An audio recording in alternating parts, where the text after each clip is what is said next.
Hello, hello, hello. Welcome. My name is Christers, and I want to say good afternoon to you all, and welcome to Red Bull Basement Latvia 2026 Finals. It's a pleasure to have you all here as we celebrate innovation, creativity, and the power of student-led ideas. Red Bull Basement is about more than competition.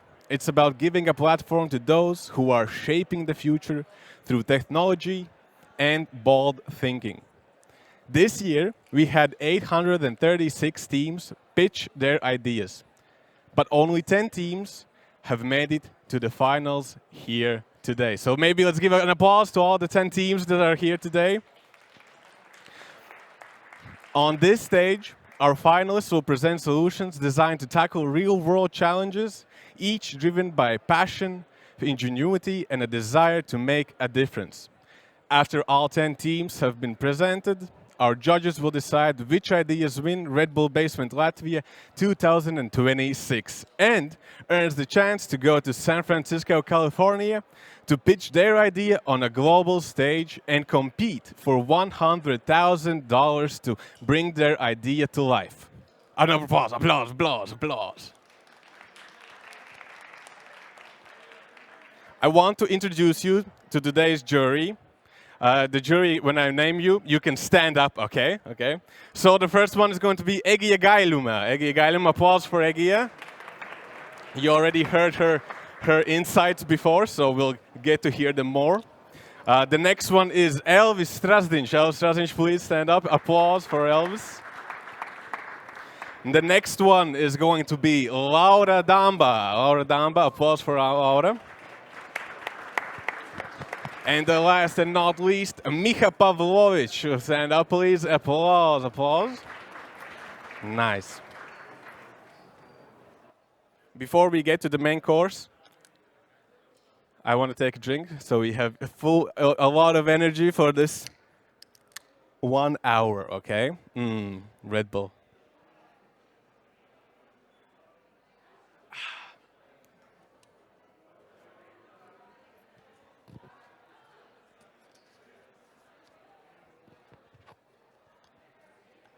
So, we'll have the first team come up, but before they do, I want to ask you all a question. Don't you just hate it when you have made plans for the weekend? You see that the forecast is sunny, it's going to be a nice day, so you decide to maybe go for a walk in nature, or have a barbecue, or play some disc golf, right? But when the weekend comes, it's rainy. For us, that's just a small disappointment. But for others, that means big losses. So, please welcome Daniel Zhukovskis with his idea to help peat producers reduce those risks. Applause, applause, applause.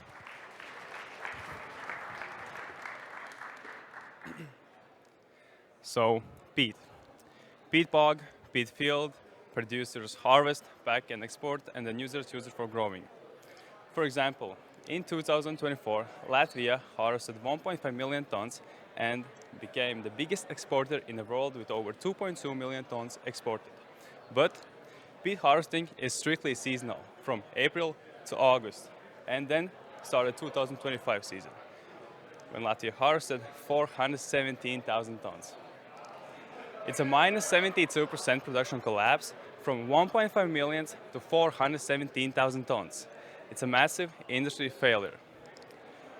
Operations stopped, contracts were missed, and millions of euros were lost across more than 40 companies. But we cannot forget about employees, whose salary depends on harvested cubic meters. Latvia peat industry wants another state of emergency declared. 29 to 35% of planned harvest is only achieved, and 22 million euros and more industry losses expected. No harvest, no export, and no income into Latvian national economy. Industry problem is a global impact. Growers worldwide already feeling it through higher costs, lower predictability, and increasing production pressure. Suppliers cannot supply, so growers cannot grow. This is how should peat field needs to look like. but this is how it looked in 2025. After heavy rain, field needs at least 4 consistent dry days to get done. But please, don't get me wrong. The problem is not the weather, it's decision making. Companies don't know when to act. And that's why we built a Harvex. Harvex is a real-time harvest decision system for peat producers that provides field-specific insights and 48 to 72-hour harvest windows. Producers don't need more data. They need one thing, the exact moment when to act. For example, harvest now, or maybe harvest tomorrow from 6 a.m. to 2 p.m. And no more guess in this huge industry. Why this is different? Because we combine what others don't. Real-time ground moisture data with short-term weather forecasts will be analyzed with AI and including field-specific modeling. Before Harvex, producers lost harvest windows. Decisions were based on a guesswork on basic weather applications and lost 10 to 30,000 euros per week. But with Harvex, they will gain extra 2 to 5 harvest days per month, will be able to get stable production and make better decisions. We start in Latvia. By piloting with local producers, we will install the sensors into producer fields, and then we will do validation all the harvest season. It will cost 12,000 euros per setup and then 500 euros monthly to deploy and test in real conditions. We will measure the impact, and once it will be proven, then we will scale. We want to remove the risk first, and once it will be proven, producers will need to see the results. So, after proving the real results, these are the million-worth companies who are the leading exporters in the peat industry, and they all are based in Latvia. And what if I told you that each of these companies owns at least 4 peat fields? So, can you imagine the market in Latvia? But what if I told you that Baltics is the richest peatland area in the world? And we have the market right next to us. Once we will own the whole Baltics, the Canada, who's also a big industry player, will come to us. Being in the peat export market, communicating with the producers and with the end users, I see this as a real problem, and that's why I made a solution. This isn't just a one-year problem. This happens every year and also will happen in the future, but just last year exposed it. So, with Harvex, we will always be able to harvest more. My name is Daniel, and I'm the founder of Harvex. Thank you.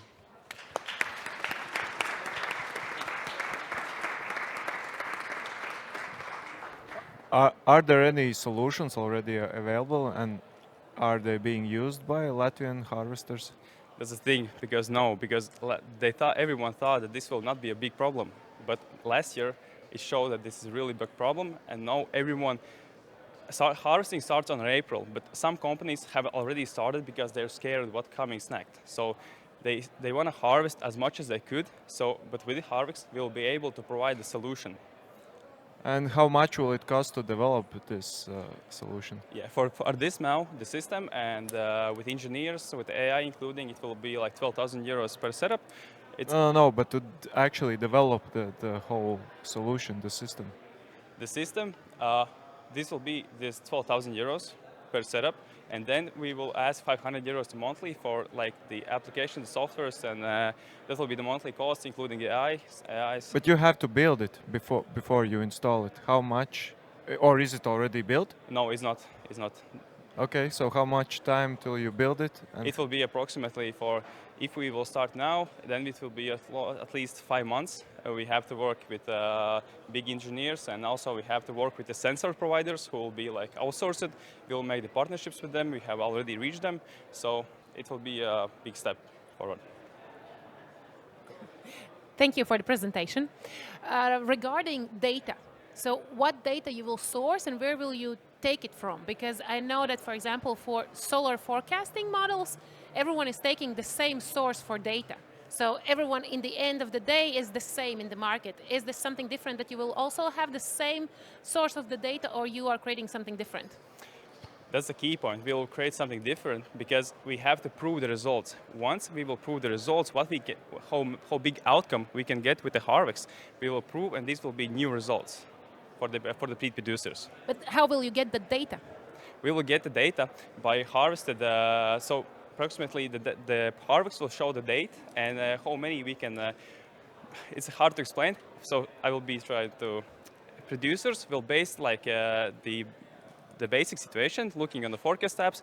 But once the program will show that we can harvest, they will think, oh, okay. In this case, if we want to do it on the old method, we will go. But if we will use the harvest, we will be able to harvest more. Yeah, then the last question. Thank you for the presentation. I think more people should go into the agriculture domain. I love that. I'm just wondering, like relating to the data, what is the correlation, between the weather data and the soil moisture? So I'm just wondering, couldn't you just, predict based on the short-term weather prognosis what basically the moisture of the soil going to be in the future? So there's the problem that there's in fields there are no soil moistures yet, because once the field is wet, the tractors with high-value engines go into the field, and the field is like wet. It's a peat field, and the engines are drying down. So that's why it's really important to get the soil moisture of the field, so we can stabilize the engines and do not lose thousands of euros on this also. Okay, thank you. Thank you. Thank you. Thank you, Daniels. And thank you, jury, for the questions. I just want to be nitpicky and say that you have 2 minutes only, okay? 2 minutes only for questions. So, we've all felt it, right? Delayed deliveries, empty shelves, things just not arriving on time. But behind the scenes, these issues often start as small, hidden disruptions. So please welcome Daniels Vladimiros, who has an idea how to spot these early signs before they escalate. Applause, applause. Hi everyone, my name is Daniels and I am information technology student from Jelgava, Latvia.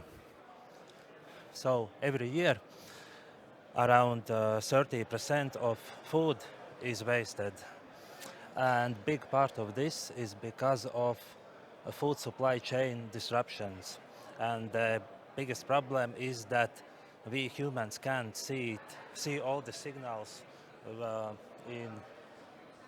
we can't see all the signals in the same time. So there is an example. In Europe last year, tomato prices doubled across Europe. It was because there was flood, and it caused the prices went doubled because most companies didn't see the. Oh, sorry. You hear me? Okay, sorry. Most companies didn't see the small signals which my early chain will see. So millions were lost because no one saw it coming. And today most companies react or make decisions only after the problems has already started. So, but these signals don't happen instantly. It starts with weather, then with logistic delays or problems, and then with shortages. And this is a conceptual prototype of my early chain program, which will predict these disruptions before they happen. So companies can act early and make decisions based on these based on these predictions. So here you see the small signals which my platform will analyze. Weather forecasts, satellite crop data, logistic flows, and market signals.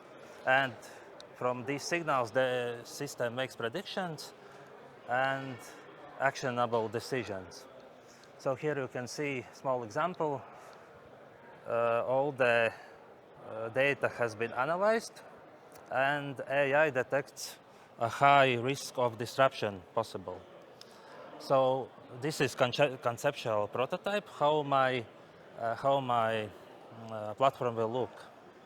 So platform gives high probability, and also the factors why this problem happened, and also in the right section you can see the suggestions what to do for the companies, so they can make early decisions. This also works for other supply chains like cold chains, where, for example, fish supply, where it's very important time and also the degrees of this food where it's delivered. It's very important to track all these signals. And my platform also will calculate if you do nothing, what happens, and if you do the decisions what my platform suggests, how much you earn and how much you lose. Yes, and this has a huge impact on business, as I mentioned. And for example, 20,000 tons food. If you reduce only 10%, then it's actually a very big number, 2,000 tons saved. And my vision is to predict, not react, and make global supply chain smarter, more resilient, and reduce waste with early chain. Thank you.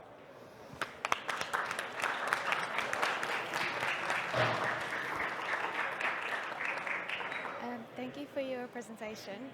Just a question. I'm guessing that this is sort of aimed at farmers. How would you promote this idea to them and Sorry, this platform? can you please repeat? Oh, can you hear me? Sorry, yes. Yeah, so have you thought about how you would promote this to farmers and other users? I will start with small, with one exact chain.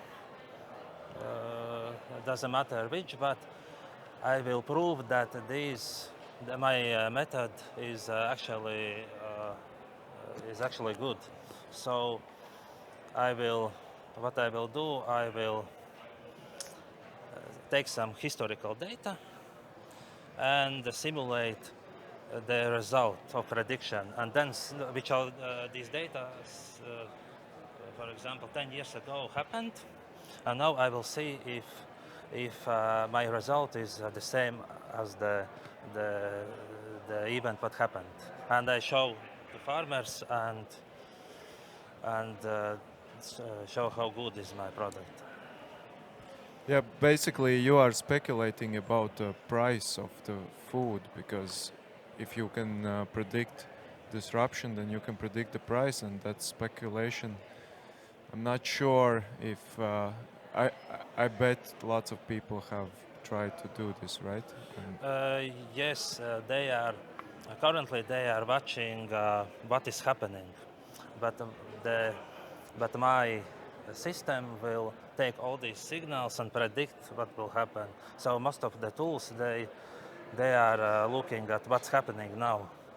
So yeah. So basically, I can invest in tomatoes if you predict that the price will go up and then sell them. We don't predict like it will happen 100%. We just it's estimated probability, and if it's high, then I tell to my customers. The system tells, please, not please, but you can do these actions to prevent crisis or prevent losses. Thank you. Thank you. Thank you, Daniels. Thank you. And thank you, jury, again. Thank you for the questions. Imagine running a huge fleet of airplanes and trying to plan how to plan maintenance for every single one. I have troubles with maintenance for my car, so I can't imagine how it would be if I had 1,000 planes to maintenance. But what if you had a digital platform that brings all the data together so you could make the best decision? Please welcome Erika Bittmanen and her idea MX Planner on the stage.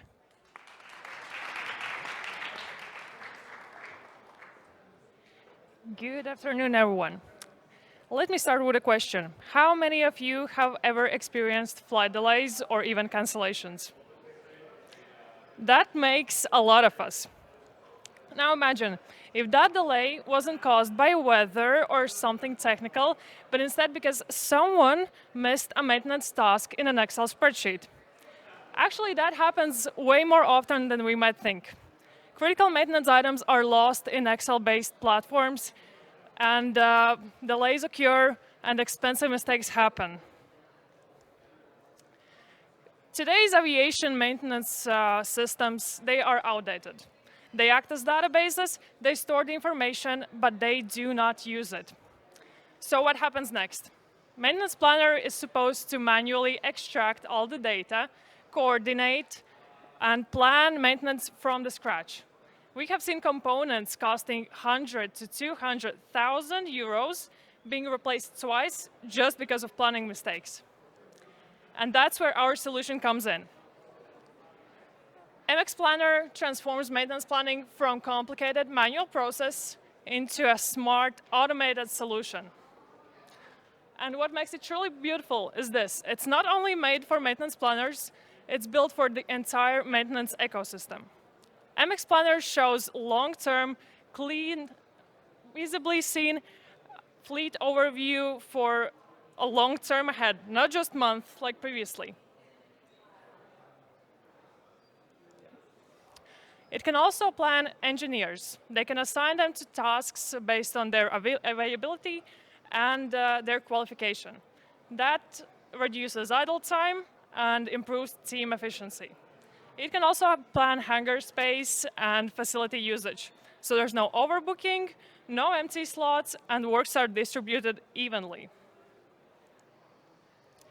It can make reports and give us insights. It shows risks, performance, and fleet overview, the data that is critical for companies to see. And that all leads to one key result: more aircrafts available to fly. Because airlines only make money if aircrafts are up in the sky, not sitting on the ground. MX Planner can do the work of multiple people. You can use one database, you can reduce human errors, and you can avoid very expensive mistakes. We are focusing on two main segments: business aviation and commercial aviation.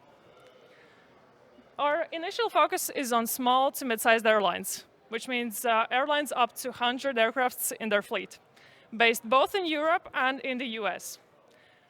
They are the companies that feel the pain of inefficient planning the most. They lack large internal systems, and they can adopt easier. That gives us a strong entry point, and we are able to scale up to larger operators later. Our business model is also simple and scalable. Software as a solution with a monthly fee of 400 euros per aircraft.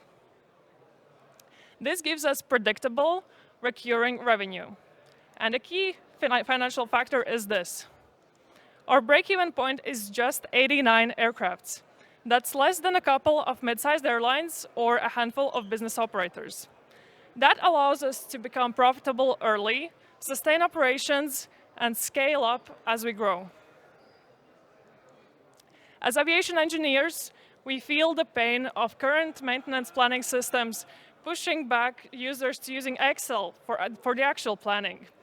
And we have different backgrounds, so that helps us to see the overall picture and find the best solutions to the problems.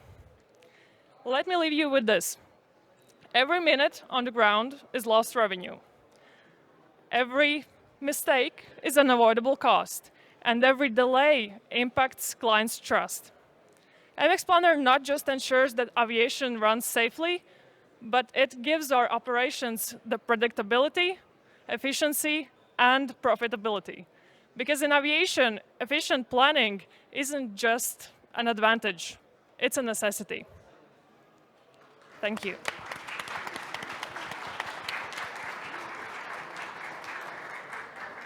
Thank you, Erica, for the great presentation. And the problem seems really real. One thing I'm wondering about, how do you plan to get to the first customers? Because there's probably a lot of airlines in this world that you want to reach out to, and they're probably not the easiest customers to work with. So I'm wondering, how do you plan to start this process? Yeah, that is a good question. I switched to business aviation a bit more than a year ago, so my current company would be a great first customer. We have more than 15 aircrafts in our fleet, and we are ready to take this program in. And also, working in aviation has opened many doors for us. We know a lot of people not only in Europe, but also Middle East and USA. And it was a surprise when we were talking to them, and turns out they are also using Excel for planning. And they are all looking for a solution to this, because it's just a lot of manual labor, and many mistakes can occur. Thank you. Is there any competition? Are there some other planning companies, startups out there that are trying to sell now to airlines? No, currently there are none. Airlines use a lot of really expensive softwares, but those are databases. So there must be a person on the other end manually extracting the data, putting tasks together, trying to figure out when are we scheduling the maintenance, what tasks are we performing, when are we doing that. So currently there is no bridge in between that. So this is aviation, and the security there is on another level. So what about certification, compliance, and everything? Do you have it? When will you get it? So currently we are working on a prototype, but when we were looking at our finances, we included also the costs for many licenses, and we know that aviation, it's a really important and really secure industry. So security would be one of our top priorities, using secure servers, using access restrictions, etc.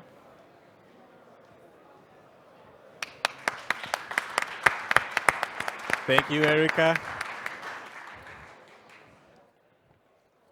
So, we all use a smartphone each and every day.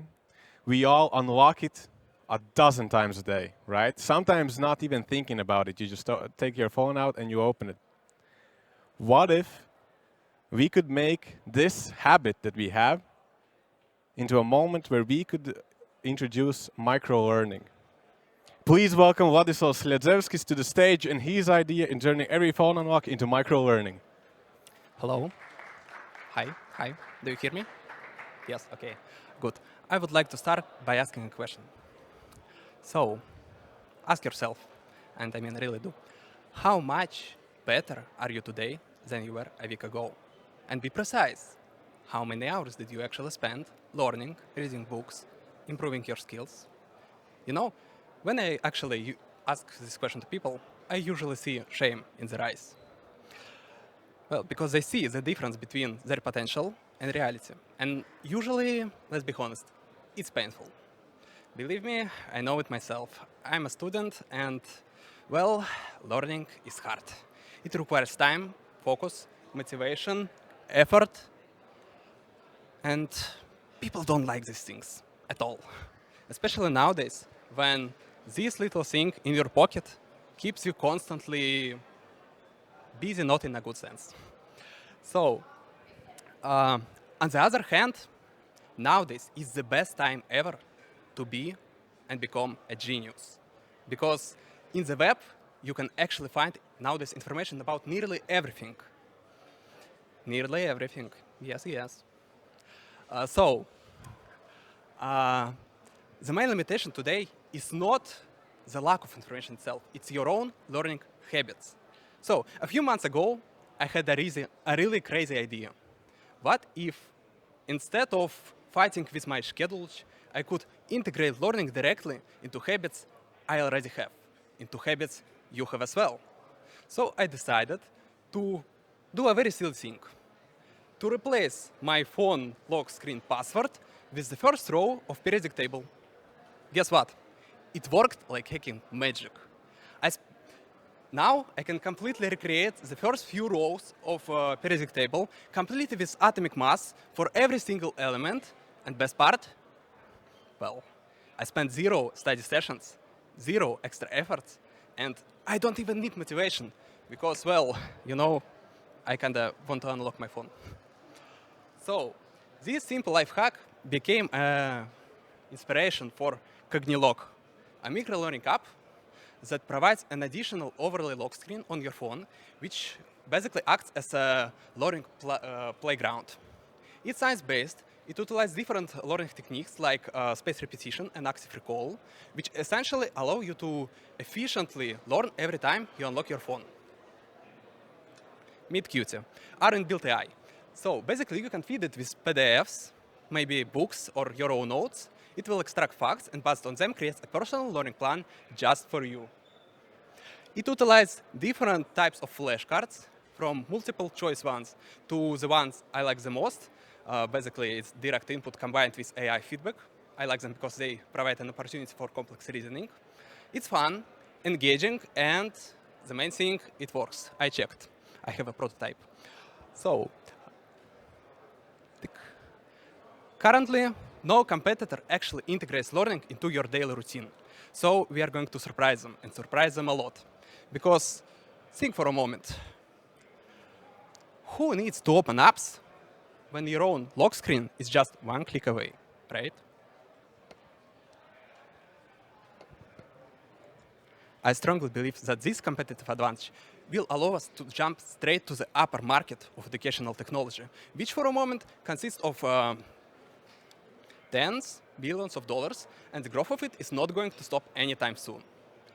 We are going to utilize freemium model, where users can create their own flashcards manually with premium for AI functions.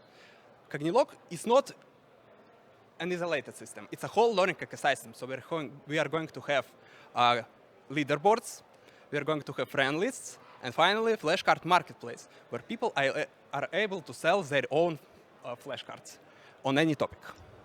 Why now? Well, look around. It's all about tech. So nowadays, the world is accelerating. Information compounds faster than any human can consume. Your advantage is no longer what you know, but how efficiently you learn. You don't need more time. You don't need more motivation and effort. You need a system that works every time, regardless. So welcome Cognilog and unlock knowledge every time. Thank you. I love the use of AI in this. Really great presentation, thank you.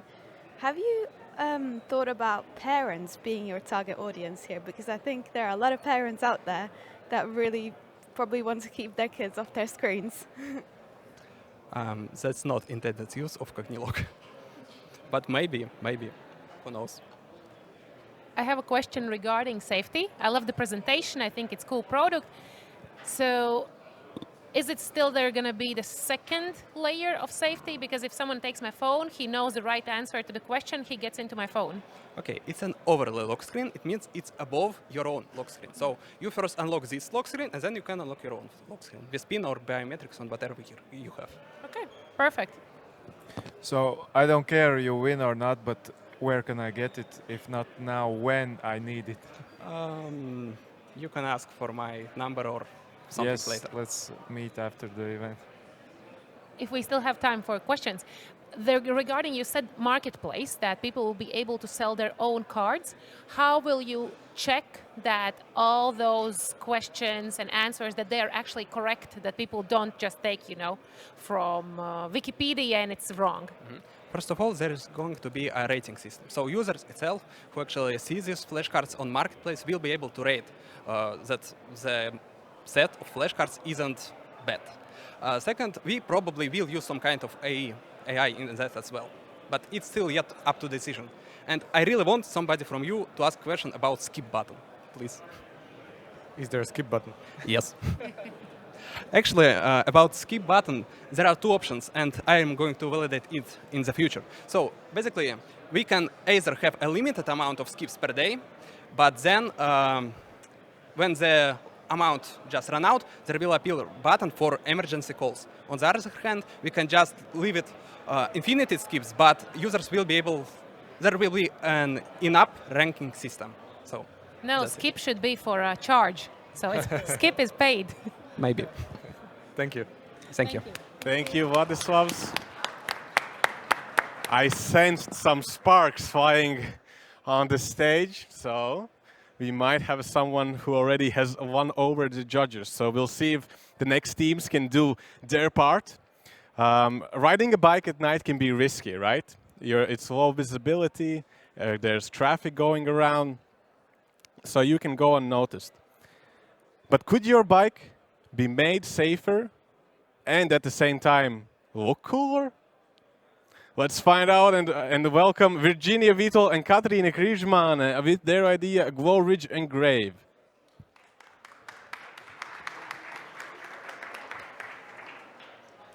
Hi, my name is Virginia and this is Katrīna, and we're here to tell you about Glow Ride Engrave.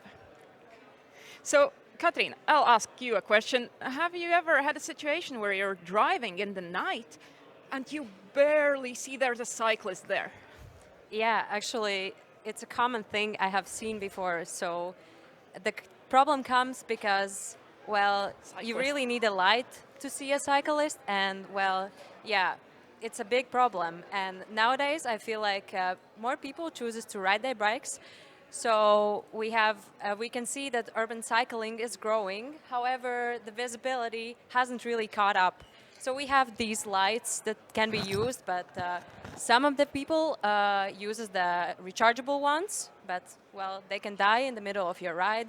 There's also battery charged ones, but I mean battery can also die out, and, well, yeah. So it creates a really big problem because when you don't have this reflection on you or like a light, it becomes unsafe. And, well, I feel like nowadays it really depends on how careful you're about your light that you have that creates this problem that you can become like invisible. So I feel like it should be changed. Yeah, even yesterday I forgot to turn off my bike light and it simply died and I couldn't use it in the evening, but we have a solution to the problem. So our solution is persistent luminescent laser engraved markings directly on the metal frame. We're using a precision laser engraving, and it's a science-based project because Katrīna is making her master's degree about that. And it's not a sticker. It's not something you need to put on yourself. It's not something you need, there are no wires. It simply glows in the dark. So here's a prototype that we have made, and my colleague here also has it in her glass thing. So the thing is, you take your use it so you can see in the dark, because dark is necessary to see this. It's a pointer. You shine it on, but then you should turn away from the sun, so sun doesn't shine on it. So like create a shadow, and then look at it. You should be able to see the glow. And I mean, for the others who doesn't have the prototype in their hand, here's how it looks. So this is not an LED, neither this is a reflection. What you see here is glow-in-the-dark, persistent luminescence. The light gets stored in the material and it gets released slowly during time. So this is how it looks. And I mean, our idea is to put it on your bike frame, so your bike frame would always have this glow, so you would never really become invisible. Yeah, and the beauty of it, it does not need the UV light to charge it. It charges from daylight, and it charges from your phone light. It charges from car headlights. So you don't need to think about it. You don't need to put in any effort. It's embedded in the frame, and it's not up to your safety standards anymore. Okay. So yeah, what are really the benefits? So the biggest benefit is the safety, because, well, your bike is always seeable. And, well, with the technology we're using it to embed in the bike comes also the water and weather resistance, so no problem with washing your bike, riding in rain. The laser method that we would use is very scalable and easy to apply in industrial manufacturing. As well, it can be embedded in most of the type of materials, especially in metals, so it's very, very perfect for application in bike frames. Yeah, and I want to say that it's also cheaper than conventional stickers that you could use because equipping one bike just for the raw materials would be just €2. So our markets would be premium bicycle brands that are looking for design and safety, and urban cyclists and athletes that want to make their bikes more aesthetic and more safe. So let's make every ride visible with Glow Ride Engrave.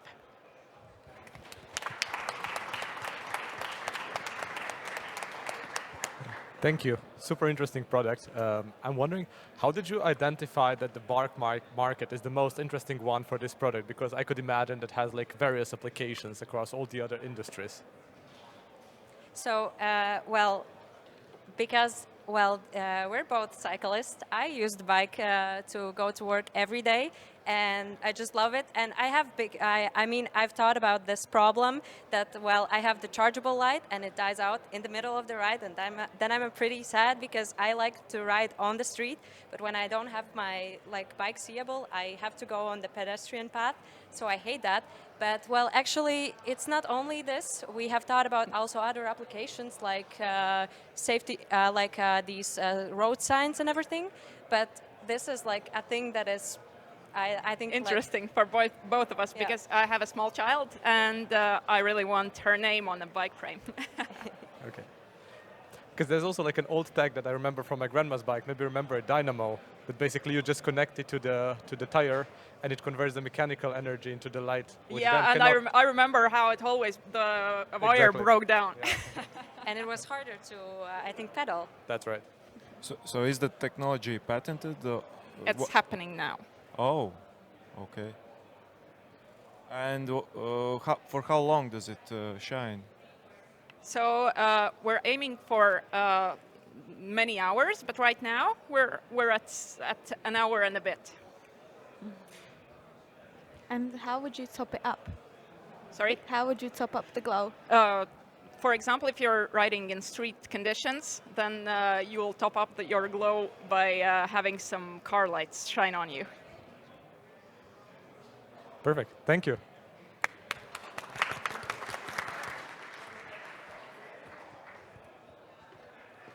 Thank you so much, Virginia and Katrina. Next up, we have a company that wants to help fintech companies. Fintech companies in Europe often face a maze of regulations. Missing just one detail can delay launches and cost a lot of money. This next team created a platform that scans license documents against live regulations, helping you spot gaps early and stay one step ahead. Please welcome Laura Melngalve and Eduard Žēris to the stage. Applause.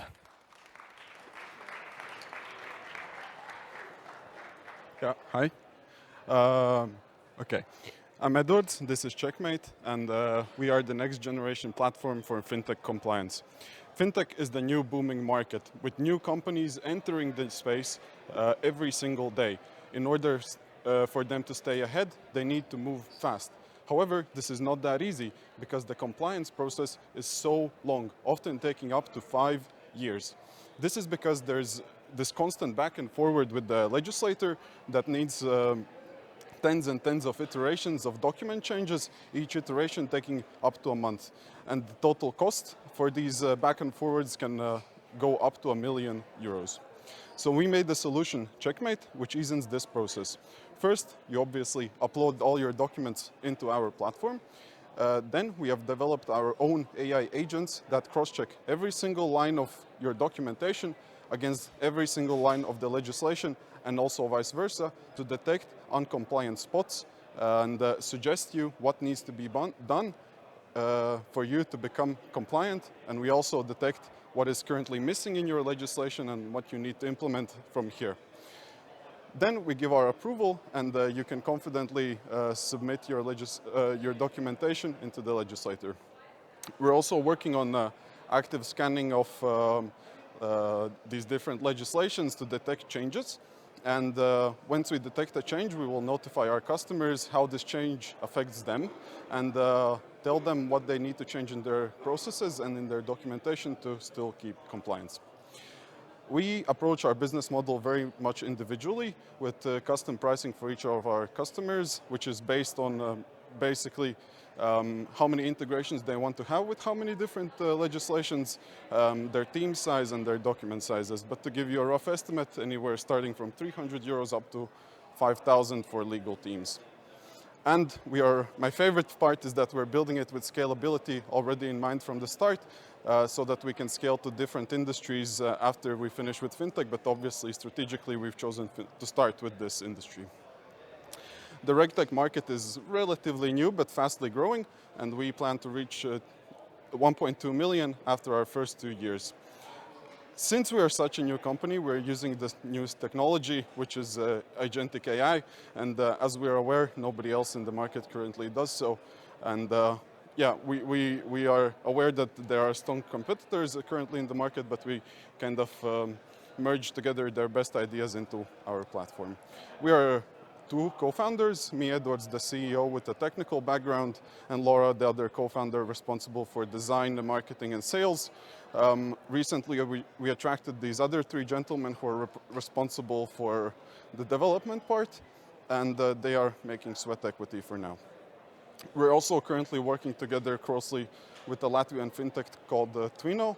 They're helping us guide through some of the legislation aspects, and they are the first early testers. And we have recently also got some real traction with a large Latvian law firm, and we have a demo scheduled with them from a month from here, and we will show our product then. Yeah, the idea was born less than 3 months ago, and we have already got serious progress, and we're almost done with the major features, and we plan to launch our demo together with the demo for our first customer. Yeah, thank you, that's it. You can scan the QR code, visit our website, and sign up to be a tester.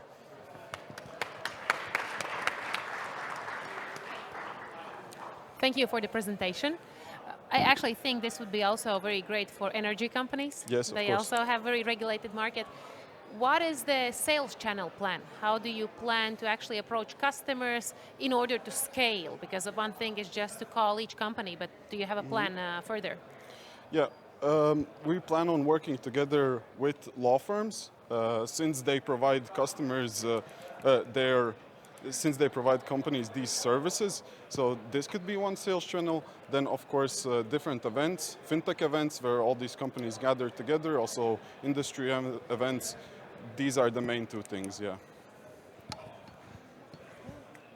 And it looks like you're kind of targeting commercial customers. So my question is, have you thought about data and security and how you would handle that for them? Yes. I assume that would be the #1 question. That is a good question, yeah. First of all, well, obviously we store all the documents encrypted, but the second problem is the AI, right? We have first of all, we're using EU models for now, but the long-term vision is to host the models ourselves, so we're not giving away the data to anyone at all. But this is a big commitment, and it can cost up to €500,000. That's not that easy at this stage. Thanks for the presentation. I'm wondering on the model side, is it like a decision tree-based deterministic model, or is it more like LLM extracting information from different documents? Yeah, more like an LLM. It's a rule-based like algorithm. We've given the LLM just pages and pages of rules, everything that needs to be checked, given it's so many sources, and the total process can take up to an hour until it checks everything. So you're kind of training the LLM? No, it's we have a determined list of rules for a pre-trained LLM that it needs to do. Thank you. Thank you, Edwards. Sadly, I can't say thank you to Laura, but maybe next time. We all want fresh food, right? But often it comes at a higher cost, or you're not even sure where it comes from. What if there was a way to connect with the local farmers that grow the food? Please welcome Emīls Kotāns and Anna Grigoreva and their app to the stage. Applause.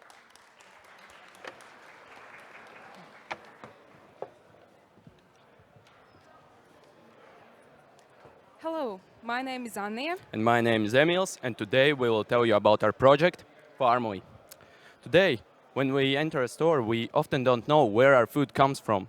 Local farmers grow high-quality products, but they get lost among imported goods and intermediaries. We have lost the most important thing, the connection between people and the origin of their food. And yet, nothing compares to buying real food from a real countryside farm. The taste of food is just like from your grandma's garden, fresh, natural, and full of flavor. And that's exactly what we're bringing back. We believe Farmly is that solution, the one that reconnects people with real food, real farmers, and real taste. Our idea is driven by a bold vision to create a business that not only generates economic success, but also delivers real lasting value to society.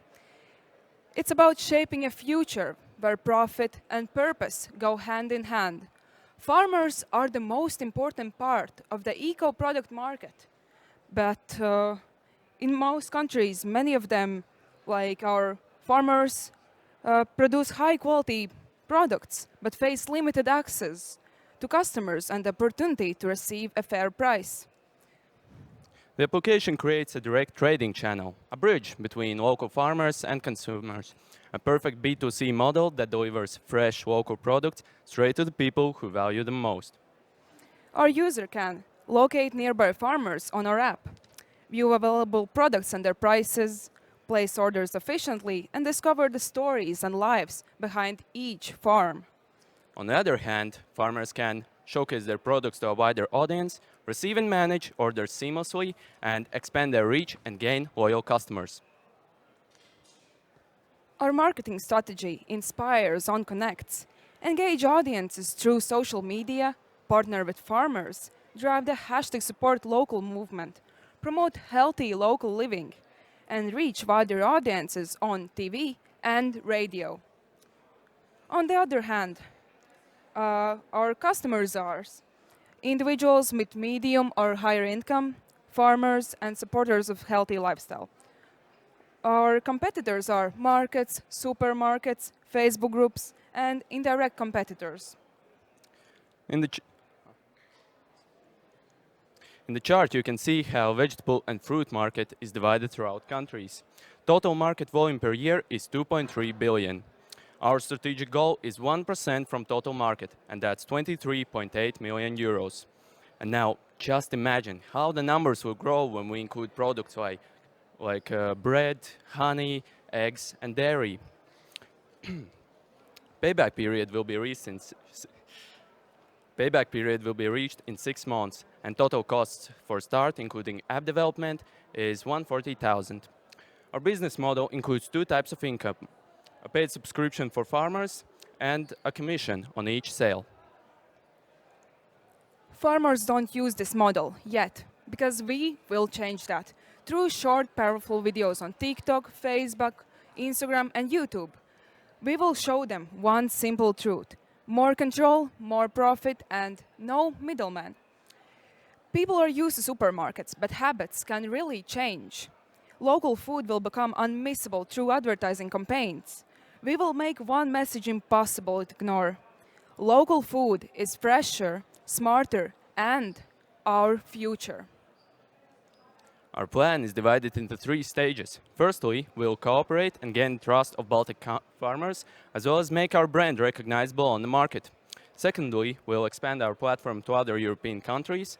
And finally, we plan to connect local farmers and consumers all over the world. Therefore, Farmly becomes a global platform for local food. Thank you for your attention. We're ready for your questions, but first, we invite you to take action. Scan the QR code and step into the beta version of our Farmly. Thank you for the pitch. One question: have you spoken with any of the farmers already? Like, I'm wondering, do they have time and will to also kind of send then goods and package them to each of the potential customers, or how is that actually working on the side of the farmer? For example, when I, as a person, take the order to order tomatoes, what does the farmer have to do? So basically, it's a question about delivery, basically, right? Yeah. So there are multiple choices. I know a lot of farmers already transport their goods already to bigger cities, so that's an option. And we plan to make pickup points in cities. So, yeah. But they also need to then, prepare the specific quantity. They have to have special foods that are being ordered from the customers. Are the farmers kind of willing to also take that next steps in doing that? I mean, if they are already selling their products, they already are waiting everything they got. They are selling it maybe to smaller amount of people. So I think they are already ready to do that. I want to mention that in both application when you select an order, there are multiple options like which ride do you want, and we plan to make something similar with the pickups. You can select either so your farmer for you drives the products for you at your house, then maybe some luxury with bigger cars, and it will the farmers the drive to your house is just the start, Okay, thank you. Thank you for the presentation. I think the idea is great. There was Svaigi.lv, if you know. Not a question, but maybe you could think of like Mangu Mangas. You know that webpage? That they are bringing different exotic fruits and vegetables. So maybe you can start with that in the beginning you just get the orders, like pre-orders, and only then go to the farmers. Just an idea. Thank you. Thanks. And I want to mention we already have started farmers who would want to invest in this idea. Yeah. Thank you. Thank you, Emils. Thank you, Anja. And thank you, judges.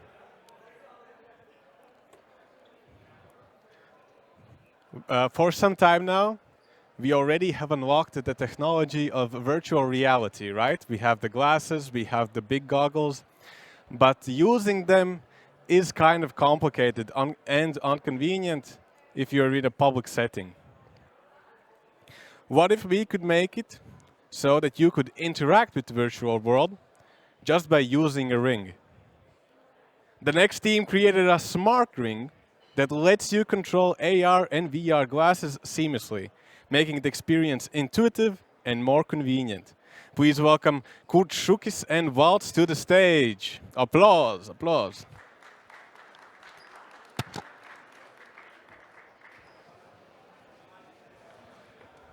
So hello everybody in attendance, hello to the judges. We would like to present our idea, which is a multifunctional XR or extended reality headset control interface, or in other words, a smart ring controller for XR headsets. The current market is growing very, very rapidly. Just last year, the market grew by around 41.6% in units sold, including AR, VR, and mixed reality glasses. The growth is attributed to increasing advantages in technology advancements, also through social media use, because we can see recently very popular has become VR videos from your glasses. But the biggest problem is that the current ways of interacting with your glasses is very fragmented and most often quite unintuitive. And it's quite a bottleneck for using this. So existing control options are on-device controls, voice controls, eye tracking, handheld controls, gestures, and other wearable controllers. And the main drawbacks for a few of them is that it's really awkward to use in public transports. And other ones are just extra device that you need to carry around just for one specific purpose, to control your XR device. And about someone else, like eye tracking, there's some customer reports that there are eye strain after usage sessions. So we introduce Control Ring, a better way to control your reality. With the current smart rings, they are usually just used for fitness tracking and payment options. They are limited limited amount of ways to interact with them, mostly through an app. They are not ergonomic. Many are locked to a specific product, lack additional functionality and lack of options to choose from. So our solution solves a big problem with input options. Most smart rings only have a touch panel. Our idea has two touch panels. In the middle, it would have a rotating segment for additional tactile feedback. There would also be sensors for fitness tracking, antenna for GPS, also a microphone, so you could use it maybe in your home or for writing text. It's going to be much easier than swiping Also, there's a haptic motor for tactile feedback, as I said, and also a squeeze panel like you would have on, let's say, an Apple Pencil. But it's also a fitness tracker. It has secondary functions, so you don't lose any functionality if you're already a smart ring user.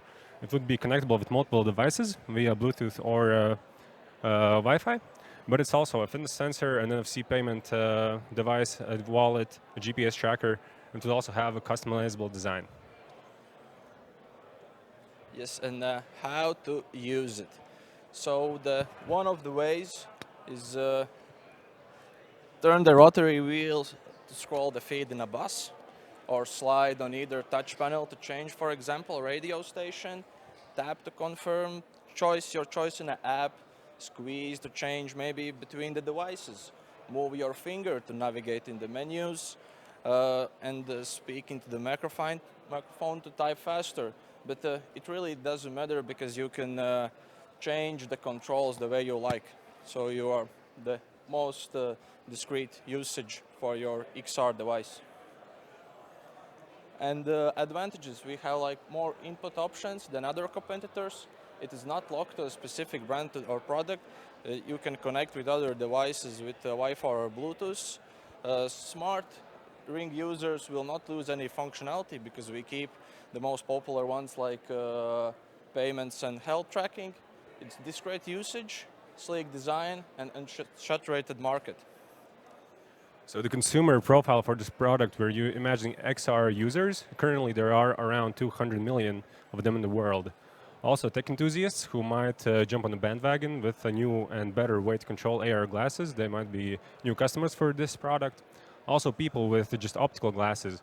We believe in 5 to 10 years the technology of having smart glasses is going to become very widespread, easy to adopt, and cheaper.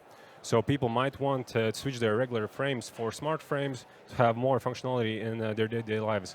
Also daily commuters, drivers, and people on the bus or public transport, as well as big tech corporations who might like our product and would want to license their products for compatibility.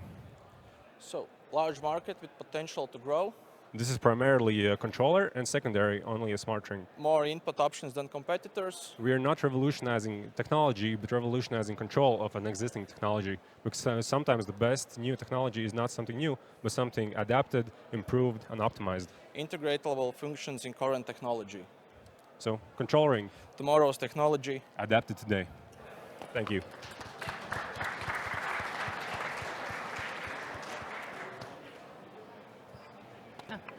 Thank you for the presentation. I think it's a very interesting product. The first thing that comes to my mind, how hard it is to produce, because mostly we know that if there is suddenly a huge order, then companies very often fail because they cannot actually produce them. How does that production outlook look for you? Yeah, I think there would be a different stage of them. Nowadays there's really great outsourcing options, like there's platform PCB ways where you can order these PCB plates with all the functionality, and they have like that manufacturing capability, and the same goes with like hardware frame and things like that. So in the start it will be like outsourcing our manufacturing. So not a lot of time. I have 3 questions. Did you build the PCB yourself and then 3D printed the ring? I see Wi-Fi and Bluetooth, so how long, and GPS also, how long will the battery last? And do you have any compatible devices right now? Quick, you don't have time. Okay, PCB is on its way. It's like, for now it's like just a visual thing. A 3D model with a rotating function, because this is something new, something that's not in market, so it's a way to experience it. Also, what was the second question? The battery. The battery, there are currently silicon carbon batteries being produced, which would replace lithium-ion batteries. So yeah, would have twice as much capacity in the same volume, so it's not really a problem as we see. Yeah, but it's expensive. And the third is, okay, so you don't have the prototype right now, so you are just working. Okay, then no compatible devices. Okay. Can I ask one quick question? There's a lot of tech in this ring. What is the manufacturing/production cost of that ring, and for how much are you imagine to sell it later on? It's a good question. It's like right now it's storming R&D process. So the numbers are just coming in, and it's in the phase of definition. So, yeah. Okay. Thank you. Thank you, Kurtz and Valls. Thank you, judges. Sadly, one of the teams today couldn't make it, so we only get 9 presentations. So, the last one is Paula. Paula has uses recycled paper and fabric to block sounds, isolate heat, and it can be installed without any tools or permanent installation. So, if you live in a noisy apartment who you are renting, or it's just a chilly room, this product could be just for you. Let's welcome Paula to the stage.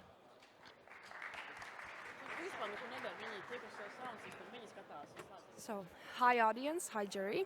I am Paula Sipovic, as you just heard, and I would like to present my idea called Resound. So, my idea is acoustic isolating heat insulating panels which are made from textile byproducts and paper waste. This doesn't really draw a picture, so I will do it for you. Or maybe not. Okay, no picture today, sorry guys. But yeah, by taking textile byproducts and paper waste, we can shred them up, and linking it together with polyurethane foam, we can make very great panels which are fairly dense, and they can be applied to walls just like regular acoustic panels would, but they are better, trust me, and I will tell you how. But first, the problems.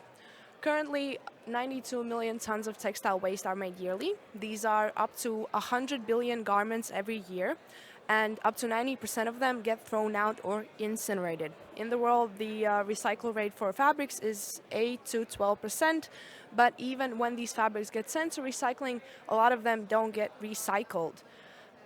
Because mixed textiles and also paper are hard to recycle because most methods require single fabric streams. So even those fabrics that do get sent off, if they have, for example, a cotton and polyester, they cannot be remade into new fabrics. And currently, EU has a goal to recycle 50% of textile waste by 2030, but currently we lack the infrastructure to meet it.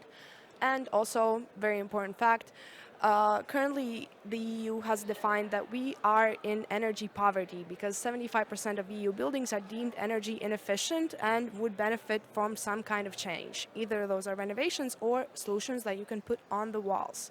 And as we all know, every time there is a war situation, we also get sent into a bit of energy crisis. So even though this is not a tech solution, it solves a tech problem. So, how it works. For sound isolation, if you want to block 95% of sound, you need the panel to be at least 4 centimeters thick. To isolate low-frequency sound, the panel needs to have density, and to diffract sound, it needs to have an uneven, jagged surface. So when you think of a typical acoustic panel, what do you think of? Those soft foam triangular panels which meet maybe one of these. Maybe they do diffract, but they don't do it very well. Next, for heat insulation, the key factor is the width of the panel and the material's used thermal conductivity. The thicker the panel, the slower the heat gets through. And due to the nature of shredded materials, the panel also contains small air pockets, which is very great for me because what is the worst thermal conductor? Air. And for material recycling, the only materials that can be qualitatively and fully recycled are completely clean materials. So as soon as you have mix-ins, for paper that would be paper clips or maybe some staples, if they also get shredded up, the material cannot be recycled, it cannot be used properly. And in these cases, the material is most likely thrown out because it is so hard to recycle that nobody even wants to do it. But in these panels, we can use these lower quality recyclables without losing the panel's properties. And for the target market, obviously, renters, people who have a limited budget and can't afford big renovations, or simply homeowners who do not want to rip their walls out for an improvement. Because that is a very long process, it costs a lot of money, and if it doesn't work, people end up very sad. But because these panels, they can be put on the walls, it requires limited interference. and it can be a very fast solution for a problem that gets worse and worse every year.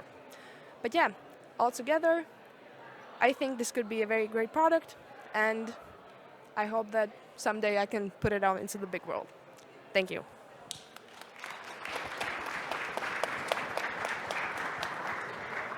So I've got a question. What is the cost of these panels to the customers? Well, to answer that question, I'll explain something. So basically, these materials, recyclables, they cost usually, for let's say fabric, like €100 for a ton of fabric, which is clean fibers, which can be recycled.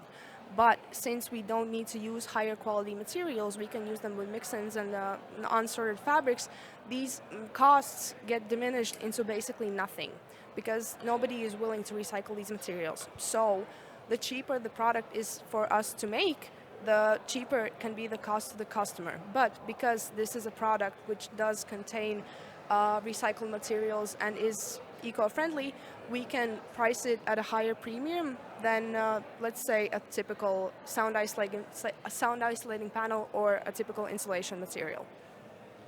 Thank you, Paula. I think it's a fantastic idea, really. How does that compare to the current industry standard, for example, for sound insulation or for heat insulation? Well, currently there isn't a very well-defined standard because the quality of sound isolation or heat insulation depends on how much you are willing to pay. And let's say this panel would perform better than most acoustic panels on the market because, as I said, they usually only meet one criterion. And of course, theoretically, the cheapest heat insulator is just rigids, just a wall. Yeah. But with this product, because you can put it on the wall, we can fix these problems by adding to the material that is already there. The big selling point is that you can put it on. You don't have to put it inside a wall, and you can just improve your room with a few simple adjustments and a few screws. A quick question, have you built a prototype, at least one panel? Yes, I had a picture, but it's gone.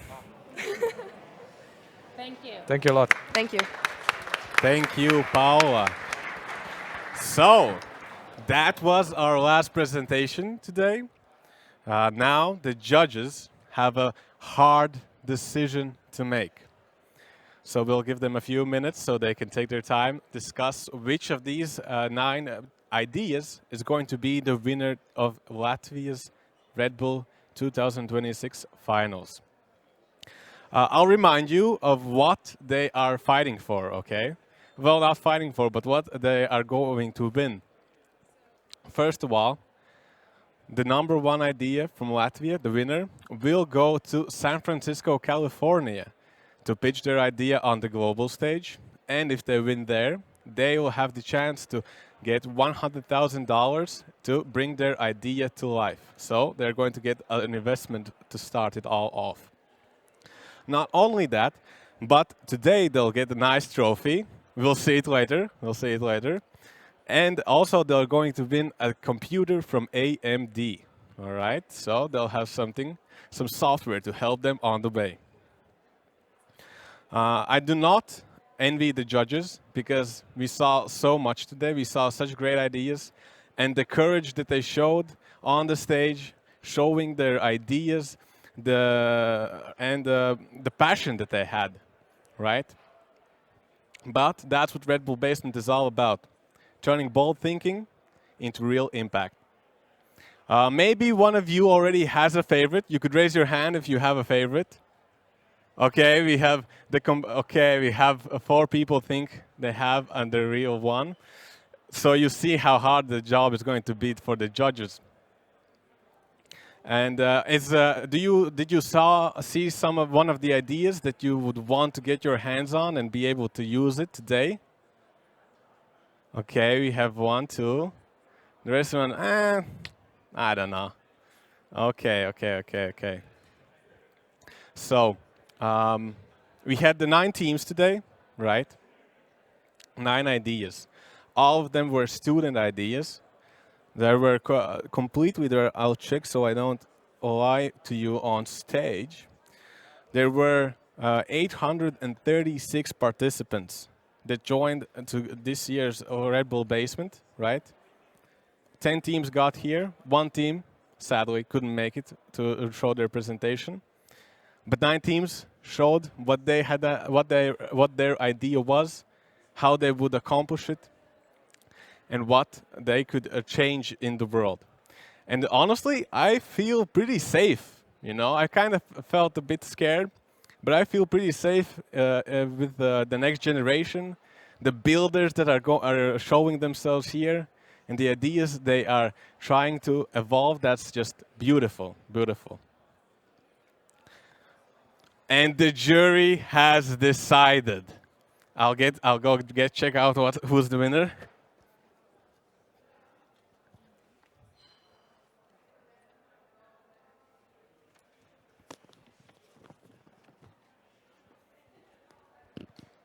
So, I have the winner.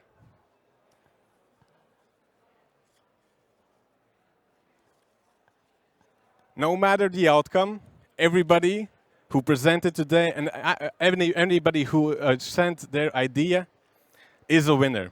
They already achieved something by participating. I want to give a last thank you to all the finalists here. Maybe we can give an applause for all of them.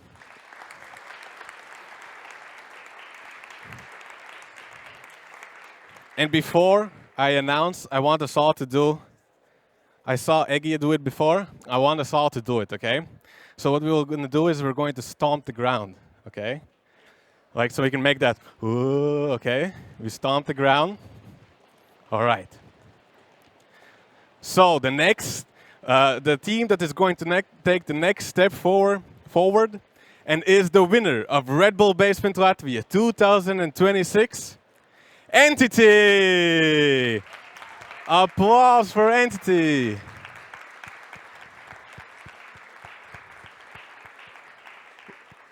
Oh, they're coming? Oh, come to the stage. Come to the stage. Applause, applause. Congratulations. Here is your gifts that you get today. AMD's computer. You get this nice memoria. And the trophy. Red Bull Basement, it's a light bulb. Pictures, pause.